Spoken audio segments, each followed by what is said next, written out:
Hola a todos, todas y todes. Bienvenidos a esta segunda cápsula de aprendizaje donde seguiremos revisando las normas APA en su séptima edición. Me presento nuevamente, mi nombre es Cintia Aguilera, soy estudiante de Pedagogía en Educación Básica, Convención en Lengua y Literatura, y también soy tutora psicoeducativa del programa PASE. El objetivo de esta cápsula es presentarles a ustedes una guía práctica para generar el apartado de referencias. Para cumplir esto, vamos a revisar los siguientes contenidos. ¿Qué son las referencias? Es lo primero que vamos a ver y vamos a definir el concepto. Segundo, vamos a diferenciar entre las referencias y la bibliografía. Después les mostraré lo más técnico, ya que tiene que ver con el formato como tal del apartado de referencias en el texto. Después veremos la forma general de referenciar con sus elementos esenciales y cómo ésta varía con el número de autores. Seguiremos revisando algunas de las principales referencias que se utilizan al momento de escribir nuestros trabajos académicos. Y finalmente haremos un resumen donde más que nada vamos a volver a recordar esta forma general que nos va a ayudar para siempre, no, durante toda nuestra vida universitaria. Entonces comencemos. ¿Qué son las referencias? Bueno, son justamente el listado con la información completa de todas las fuentes que has citado en el texto. Estas son necesarias para la correcta atribución de los créditos de autoría, ¿ya? Así como la localización y confirmación de la información en caso de que algún lector o lectora o nuestros profesores y profesoras al momento de revisar nuestros trabajos quieran acudir a las fuentes que sustentaron este mismo. ¿Ya? Para poder organizar las referencias necesitamos identificar las categorías a las que pertenecen las fuentes, porque los datos podrán variar, por ejemplo, entre un libro, un artículo científico o un documental. Sigamos entonces. ¿Cuál es la diferencia cuando alguien habla de referencia o de bibliografía? Ya, cuando hablamos de referencias, el autor o autora incluye solo aquellas fuentes que se usaron de forma explícita en su trabajo, ya que están citadas ahí como tal, con atribución de apellido del autor y fecha. Mientras que en la bibliografía se pueden integrar obras que sirvieron de fundamento, pero que no se usaron en el desarrollo del escrito. Por ejemplo, yo leo un libro y me quedó la idea, y puede que esta idea se exprese de alguna forma no implícita en mi texto. Ya cuando usamos el estilo APA tenemos que adherirnos al uso de referencia y por eso todos los autores que mencionamos deben aparecer sí o sí en esta lista. Entonces, como dije, las referencias constituyen justamente un apartado del texto. Generalmente este va al final del mismo. Una excepción es que nosotros agreguemos anexos a nuestro escrito y en este caso este apartado quedaría al final, el de los anexos. ¿Ya? Pero bueno, volviendo al apartado de referencias, en la presentación se ve un ejemplo de cómo este debe escribirse, ¿ya? Primero lleva el título, referencias, como tal, centrado y en negritas. Después incluimos las fuentes que se van a ordenar alfabéticamente según el apellido del primer autor o autora. En cada fuente referenciada se usa sangría francesa, que no debemos confundir con la que ocupamos en el cuerpo del texto. En esta sangría francesa, la primera línea inicia normalmente al lado izquierdo y desde la segunda hacia abajo se aplica una sangría que tiene un espacio de 1,27 centímetros. Entonces, las referencias incluyen 4 elementos de base o elementos esenciales y cada uno responde a una pregunta. En el caso del autor, tenemos que responder quién es el responsable de la obra. Para la fecha, nuestra pregunta guía será ¿cuándo se publicó esta obra? Y el título responde a ¿cómo se llama esta obra? Y para el caso de la fuente, respondemos a ¿dónde puedo localizar esta obra? También existen otros elementos que pueden surgir, pero que dependen de la categoría de la obra consultada, pero los iremos resolviendo más adelante con los ejemplos específicos. ¿Ya? Vamos a ver primero qué resulta de estos 4 elementos base en una fórmula general de referenciar. Ya, primero tenemos al autor, autora o autores. En este caso, en el ejemplo en pantalla, es un autor individual. Y escribimos el apellido, coma, la inicial del nombre en mayúscula, punto. Con eso cierro esta sección del autor. ¿Ya? En el caso de la fecha estaba entre paréntesis y también se cierra la sección con un punto después del paréntesis, perdón.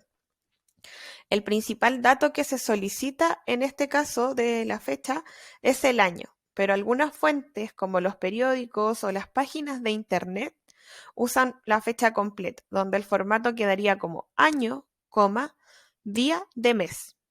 Ya, por ejemplo, no sé, 2022, coma, 6 de mayo. También veremos ejemplos de esto más adelante, ¿ya? Si una fuente no tiene fecha, lo que hacemos es utilizar la etiqueta S.F., que quiere decir sin fechas. Eso también lo revisamos en las citas. Para el título, que es el siguiente como apartado que aparece en el ejemplo, este se pone en cursiva cuando la obra es independiente, como en el caso de los libros o las tesis, que en el fondo generalmente son una. ¿Ya? Y como se ve en el ejemplo, esta está en cursiva, ¿ya? Y también se muestra como un paréntesis con información de la edición, ¿ya? Esto solo se incluye si el libro, por ejemplo, tiene más de una edición, ¿ya? Escribimos el título de forma regular, es decir, sin cursiva, para partes de obras, como los capítulos de libros o los títulos de artículos científicos. Muy, pero muy pocas veces encontramos obras sin títulos. Pero si se llega a dar el caso, podemos utilizar una breve descripción de la obra con nuestras propias palabras en lugar del título. Y si el título está en otro idioma, se incluye una traducción entre corchetes. Las fuentes nos permiten la localización de las obras, ya saber dónde está, de dónde la saqué. Algunas fuentes pueden ser periódicas, ya es decir, que se publican con cierta frecuencia, como las revistas científicas, los diarios o los blogs. También hay otras que se publican solo una vez, como las tesis y la mayoría de los libros. Que en este último caso, la información que agregamos es la de la editorial, por ejemplo, como está en el ejemplo. Ahora, las fuentes también pueden ser impresas o en línea. ¿Ya? Cuando están en línea suelen tener un identificador de objeto digital que se le conoce como DOI o una dirección web, un enlace. Eso también se agrega. Entonces, ahora vamos a ver cómo incide el número de autores en la generación de referencias. Cuando tenemos autores individuales, se presentan siempre con la fórmula apellido, coma, inicial del nombre en mayúscula, punto. Se pueden usar uno o los dos apellidos de cada autor. En este punto, respetamos la forma de la publicación original. Si el autor ha unido sus apellidos con un guión, entonces deben mantenerlo así en tus referencias. Una novedad de la séptima edición es que si en una fuente hay entre 2 y 20 autores, se mencionan todos los apellidos e iniciales de cada uno, ¿ya? Ahora, si la fuente tiene más de 20 autores, aunque no es una situación común, se incluyen los primeros 19 y se omiten los siguientes con puntos suspensivos hasta llegar al último. Si no hay un autor, al igual que en las citas, se utilizan las primeras palabras del título de la obra, o si el autor se ha explicitado como anónimo, usamos esta palabra en lugar del autor. Sigamos entonces, porque ahora vamos a revisar fuentes que se suelen utilizar en el ámbito académico. Empecemos con los libros, ¿ya? Son publicaciones más o menos extensas que cuentan con el respaldo de una casa editorial y que están integrados por capítulos, ¿ya? Vamos a revisar un ejemplo con este libro que se llama El secreto de los gatos, de Marcello Simonetti. Entonces, todas las referencias siempre van a empezar con el apellido del autor y la inicial del nombre, que en este caso quedaría Simonetti, M. Bien, después va el año. Ya aquí, como tenemos arriba, tenemos el formato de los libros, el año es solo el año el que va, no la fecha completa, ya, 2009. Va entre paréntesis y se cierra con un punto. El título del libro va en cursiva porque es una obra independiente, ¿ya? Y en este caso, en este ejemplo, yo voy a omitir la edición porque es una primera, ¿ya? Ahora, si hay más una edición, que se tiene que indicar entre paréntesis. Y luego se incluye la editorial, que en este caso es Planeta. Y si tuviera un enlace, también lo agregamos. En este caso, este libro lo tengo en físico, ¿ya? Toda esta información siempre se puede encontrar en las primeras páginas de los libros, ¿ya? Y son las imágenes que se ven ahí en pantalla. En la esquina está la imagen del libro y abajo la imagen donde está toda la información completa. Si se fijan en la del medio, subrayé con los mismos colores con los que tengo la fórmula, para que vayan fijándose bien en de dónde los voy extrayendo. En el segundo caso tenemos libros con editores o coordinadores. Y acá necesitamos agregar esta información. Entonces partimos con los apellidos e iniciales de los coordinadores, que en este caso es con coordinadores, y agregamos una sección donde se define esta situación, ya va entre paréntesis y abreviada. Corts, ¿ya? Después agregamos el año, el título en cursiva y la editorial, siguiendo la misma fórmula que teníamos anteriormente con el libro. Ahora, ahí sí, no se me había cambiado. Vamos a hablar de qué hacemos cuando tenemos un capítulo de un libro, ¿ya? Cuando un libro cuenta con editores o coordinadores, siempre los capítulos son escritos por autores diferentes. Entonces, necesito hacer la atribución a este autor que está dentro del libro como más independiente, ¿ok? En este caso se incluyen los autores del capítulo con la fórmula apellido e inicial del nombre, ¿ya? El año entre paréntesis, que este corresponde con el del libro. El título del capítulo que va en formato regular y después agrego un punto al final del título y agrego la preposición en para indicar la relación de inclusión en una obra más amplia. Después agrego la inicial del nombre y el apellido de los editores, en este caso coordinadores, y la abreviación CORDS, entre paréntesis, ¿ya? Después, el título del libro en cursiva. Si se dieron cuenta, este libro es el mismo que el anterior, ¿ya? Y después, casi al final, agrego las páginas en las que está contenida este capítulo. El rango de páginas con pp, punto, porque son en plural. Y termino con la editorial. Si el texto estuviera disponible en la web, agrego el enlace. Ahora sí, sigamos para la referencia de un artículo científico. ¿Ya? En este caso incluimos el apellido del o los autores y las iniciales de los nombres. Después va el año, entre paréntesis, recordemos que siempre van esos paréntesis.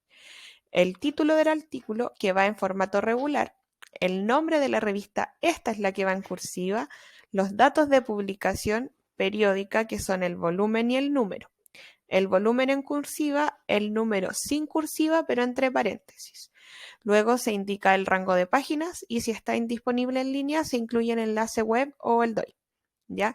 Entonces, para este ejemplo, quedaría Albarrán Santiago, M, punto, entre paréntesis 2009, punto, los indicadores de evaluación y los niveles de calidad de la composición escrita. Este es el título, pero recuerden que va sin cursiva porque no es una publicación independiente. Después viene el nombre de la revista, que sí va en cursiva, que se llama Didáctica, Lengua y Literatura.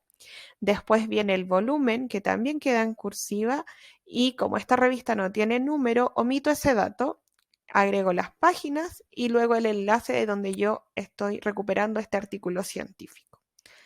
Ahora pasamos al siguiente ejemplo, ¿ya? En el ámbito educativo es frecuente la revisión de tesis o trabajos de grado, ¿ya? Y para referenciarlas iniciamos con el apellido y la inicial del nombre, el año, el título de la tesis sí va en cursiva porque es independiente. Entre corchete indicamos el nivel educativo en el que se presentó la tesis, si es de grado, si es doctoral, etc. Y también agregamos la institución. La base de datos viene después, que es donde se publica esta tesis o donde está el archivo, y finalmente el enlace. Ahora, hasta aquí los formatos eran más o menos similares, pero aquí pasamos ya a formatos que son netamente digitales. Entonces aquí hay unas pequeñas diferencias, ¿ya? Para la referencia de páginas web hay varios formatos, ¿ya? Cuando tenemos un autor personal, usamos la fórmula tal como aquí se presenta. Apellido, inicial del nombre, fecha con el formato año, día de mes, título del artículo en cursiva, nombre del sitio web y el enlace. Si no tiene autor personal, que es la situación más frecuente, el nombre del sitio web pasa al lugar del autor, como en este ejemplo, y luego se incluye la fecha, el título del artículo que consultamos en cursiva y finalmente el enlace. Otro ejemplo, para referenciar películas, documentales o series de televisión, tenemos una forma también similar, ¿ya? Por eso englobé estos tres en una sola diapositiva. Se incluye el apellido del director o productor con la inicial de su nombre y agregamos esta etiqueta entre paréntesis, ya sea director o productor, dependiendo del tipo de obra. Generalmente las películas o documentales hablamos de directores, pero en las series de televisión hablamos de productores.